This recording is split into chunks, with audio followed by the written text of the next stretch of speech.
ശരിക്കും എന്താ സംഭവിച്ചത്? രാത്രി നന്ദൻ അസ്വാഭാവികമായിട്ടൊന്നും പെരുമാറിയില്ല.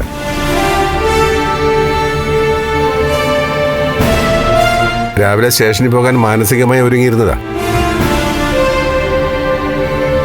ദേവികയായിട്ട് സംസാരിച്ചു. എന്നോട് വളരെ പോസിറ്റീവായിട്ടാ സംസാരിച്ച.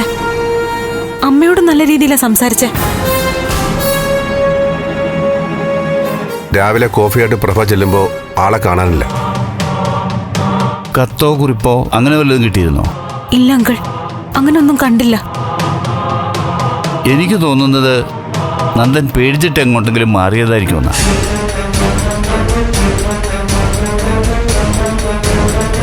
അങ്ങനെ പോകുന്നെങ്കിൽ അവൻ എന്നോട് പറഞ്ഞിട്ടേ പോവൂ.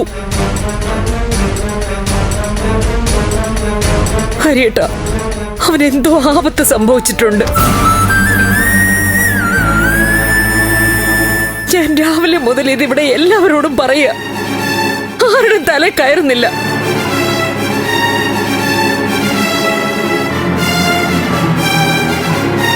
പോലീസ് വരുന്നു, അന്വേഷിക്കുന്നു, പോകുന്നു. ഇവരെന്തൊക്കെയോ പറയുന്നു. അല്ലാതെ ഇത്രയും സീരിയസ് ആയ ഒരു കാര്യം നടന്നതിന്റെ ഒരു ഫീലും ഇവിടെ ആർക്കും ഇല്ല.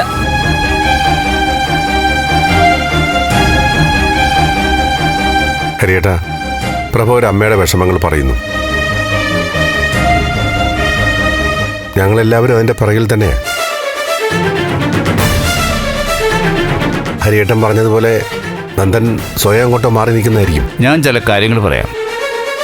പ്രഭയുടെ ടെൻഷനും വിഷമമൊക്കെ സ്വാഭാവികമാണ്. അതിന് പ്രഭയെ കുറ്റം പറയേണ്ട കാര്യമില്ല.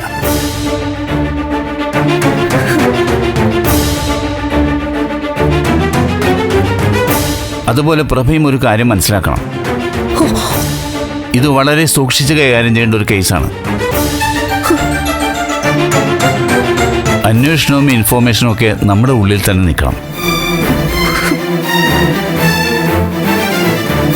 പ്രഭയ്ക്ക് എന്നെ വിശ്വാസമുണ്ടല്ലോ. ഹരിയേട്ടനാ ഇപ്പൊ ഞങ്ങളുടെ ഒരു ധൈര്യം. എങ്കിൽ പ്രഭ ധൈര്യമായിട്ട് തന്നെ ഇരിക്കുക. എത്രയും പെട്ടെന്ന് തന്നെ ഞങ്ങൾ നന്ദനെ കണ്ടെത്തും. അതുപോലെ അത് മതി. എത്രയും പെട്ടെന്ന് എനിക്ക് അവനെ കാണണം. ഞാൻ ഏറ്റെന്ന് പറഞ്ഞില്ലേ? അല്ല, ഞങ്ങൾ ഏറ്റു.